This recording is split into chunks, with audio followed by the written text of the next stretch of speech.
Hey guys, Wyatt Claypool here. I need to show you a great interview on the CBC with federal Conservative Party leader Pierre Poilievre. And when I say it's great, I mean that it's great to see Pierre Poilievre taking down a liberal propagandist live on air. It's not a super contentious interview, but Poilievre ends up having to deal with this person constantly trying to throw liberal talking points past him that are easily debunkable or are effectively not real questions, just attacks on what he had said. This is not a real interview, and I think Polyev handles it great. You can, in fact, take a terrible interviewer and make it the best interview of your entire career. I wouldn't characterize this as that for Polyev. He's had a lot of great interviews, but this is just a good example in general.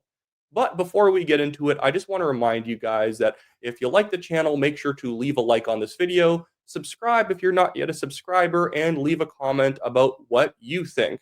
I also forgot to mention this in my video yesterday because I had to re-record it so many times. I wasn't wearing my normal button-up shirt or sweater in it because I literally walked 3 hours from the Abbotsford airport to my hotel and was so exhausted I just couldn't be bothered anymore.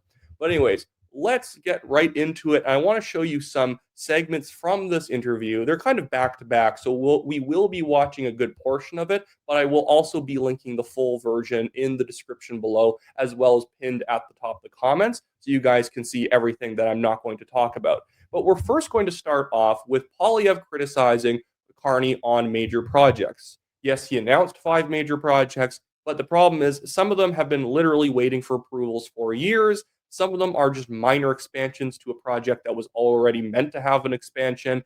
And so Carney effectively announced nothing. He announced that we are going to take a look and potentially fast track projects that are already way behind and should have just been approved now. He's not even approving them. He's giving it to the major projects office to look at and potentially approve.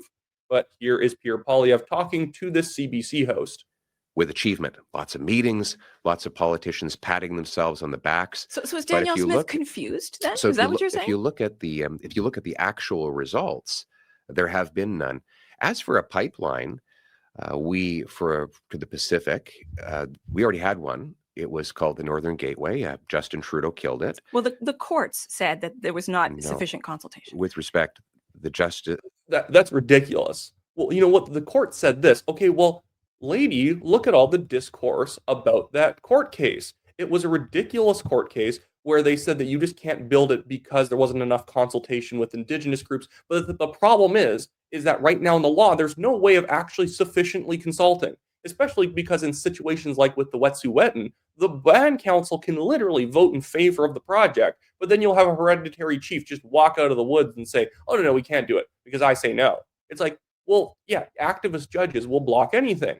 And that's why we need laws that just mass approve these projects and can go around these ridiculous courts. The project was approved, and the Trudeau cabinet killed it. They vetoed it. That is a fact. And so that was a multi-billion-dollar project that would have been completed 7 or 8 years ago. Mr. Carney testified against that project.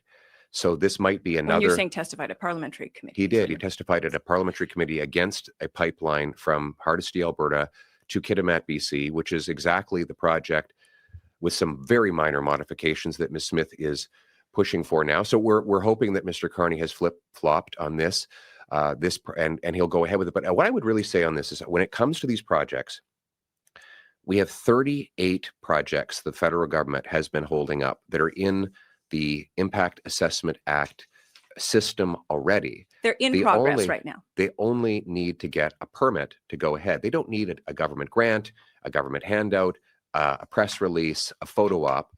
They really need one thing from Mark Carney: get out of the way.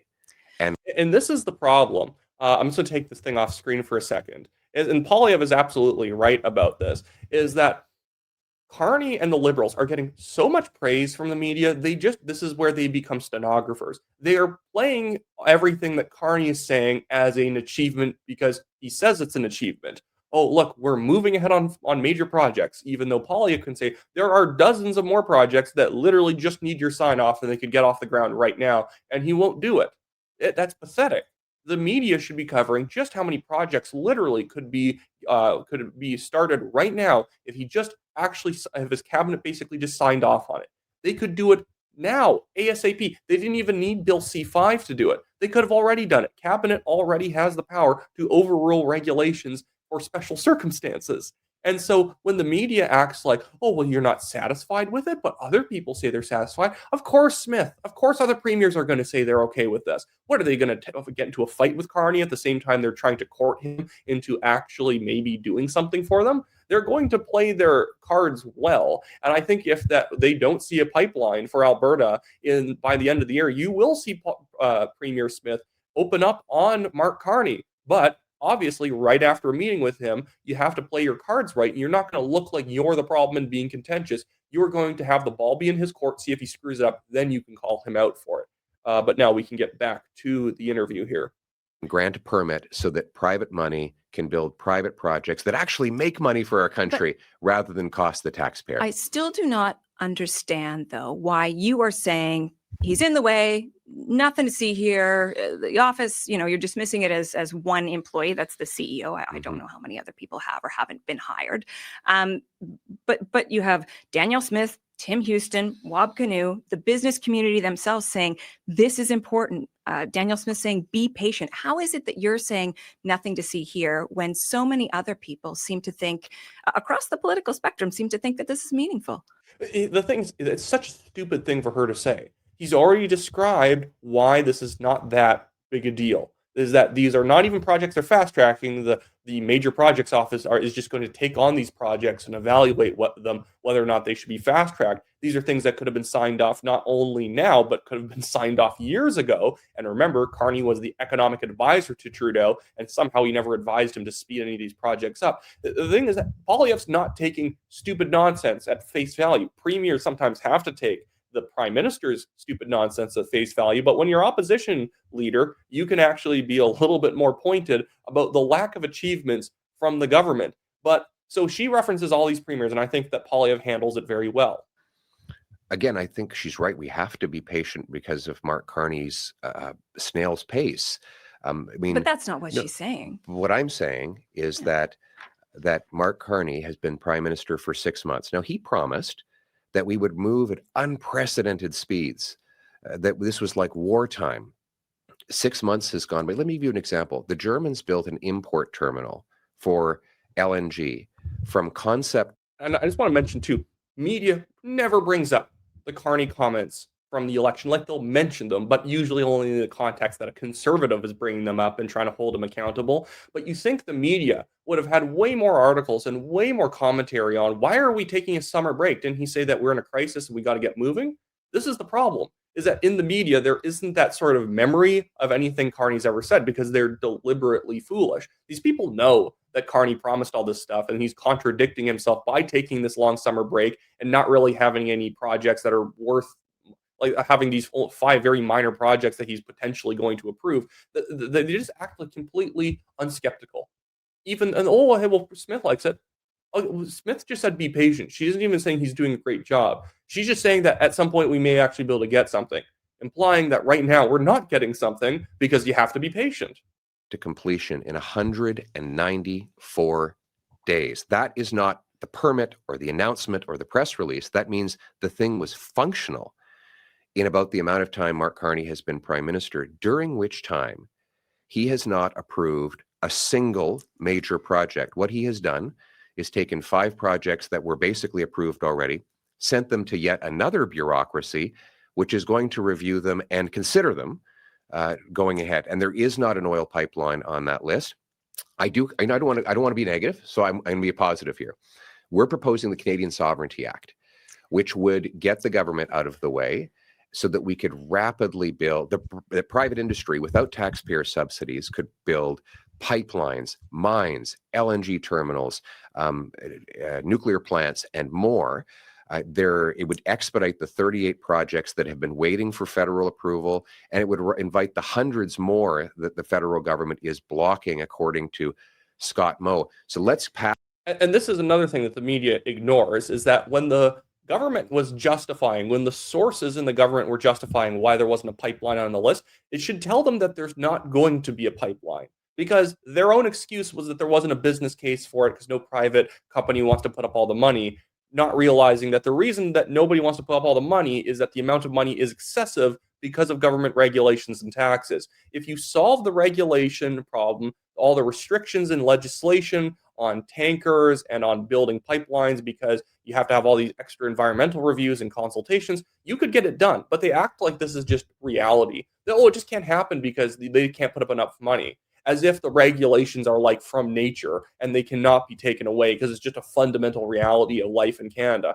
I guess it is a fundamental reality with the Liberal government, but it doesn't have to be this way. But they act like this is just default. And the media should be far more skeptical about any Liberal just saying that, oh, it's just the business won't put up enough money. Well, what are you guys doing to make it easier for business to put up the money? We're not saying grants. We're saying, is there any way that you're going to suspend some regulations for them or rescind some or give them a tax break so they can build this thing?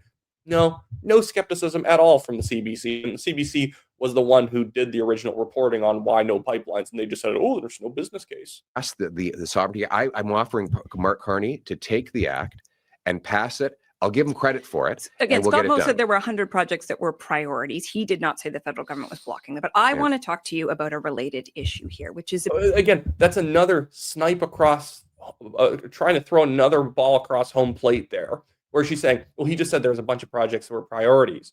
Okay, so why aren't we fast tracking those ones? That's the thing. Yes, nobody thinks these are federal projects. It's all going to be their own projects. And yeah, like Scott Moe never said that the government was specifically holding them up. The problem is the regulations hold them up. The problem is the system holds them up. And he's supposed to be the guy wanting to fast track this stuff. About emissions, carbon emissions. Mm-hmm. I've been covering you for years. I cannot recall hearing you talk about concerns around climate change. Do you worry about what climate change will do to our planet, Pierre Poilievre? What a thing to ask a question about in an interview with the opposition leader. I haven't felt that you're taking this seriously enough. Why aren't you talking about climate and emissions?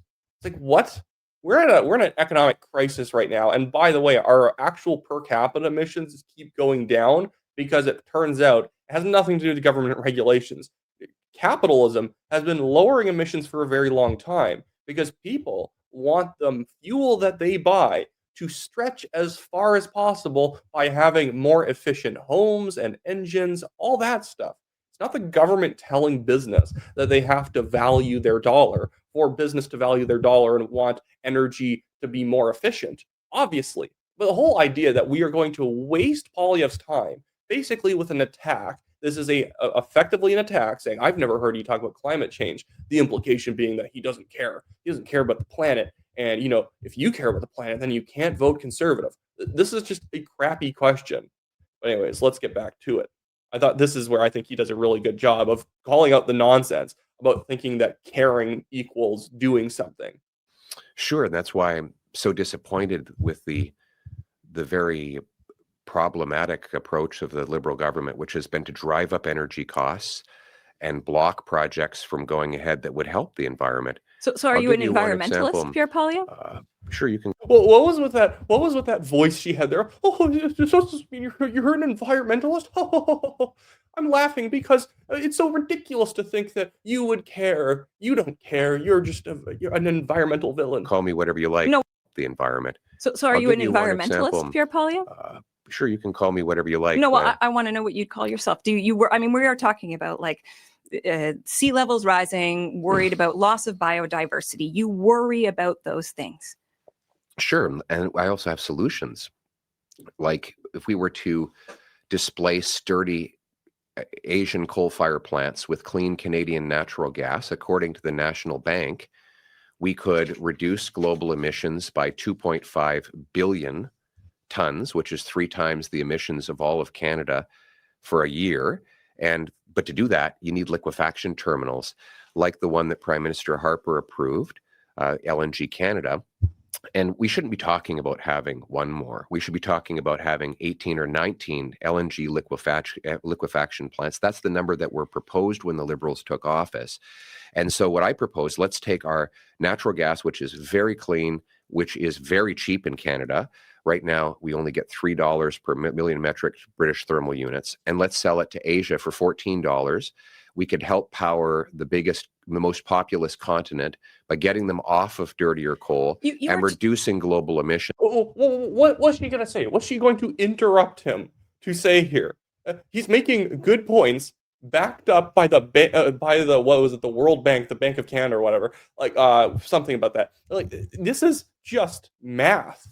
If you replace coal from these countries with natural gas from Canada, the overall amount of emissions on the planet will go down. And it's not because anyone's mandating that these countries use natural gas. This isn't government. It's capitalism giving people a more efficient form of energy that they want but cannot get access to because our economy, our country is being run so poorly, we can't build LNG terminals. If we could do that, we could build more liquefaction plants. You could export this stuff in much larger quantities. Oh, and then she pipes in here. Oh no, Poilievre, but it's like populous continent by getting them off of dirtier coal and reducing global emissions. But the real difference between myself and the Liberals on this is they believe in keeping it in the ground. Those are Mr. Carney's words, by the way. He wrote them.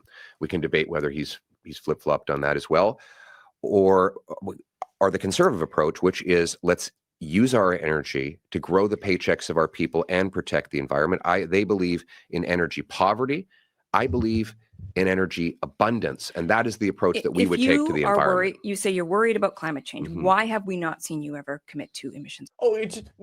Just who cares about the points he was making there? It has nothing to do with my talking points. So let's just go back to the talk. Why haven't I seen you hugging a fern, Mr. Poilievre? Why have I never seen you chained up to a redwood tree? You know, I don't recall you owning the Criterion edition of the Lorax. I don't recall ever seeing you take a picture while you're planting saplings. What the heck is this interview?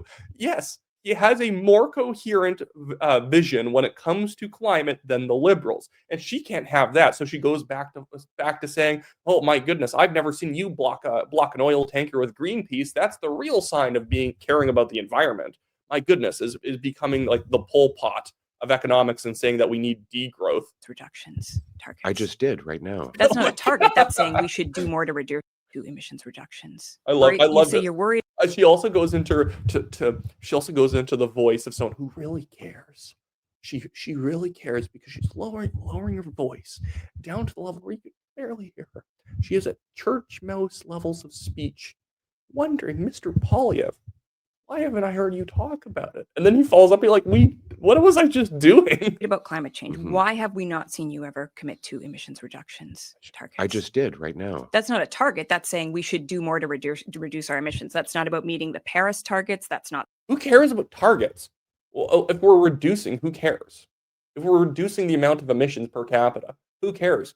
Oh no, we need raw emissions going. What are you going to do? Kill people? No.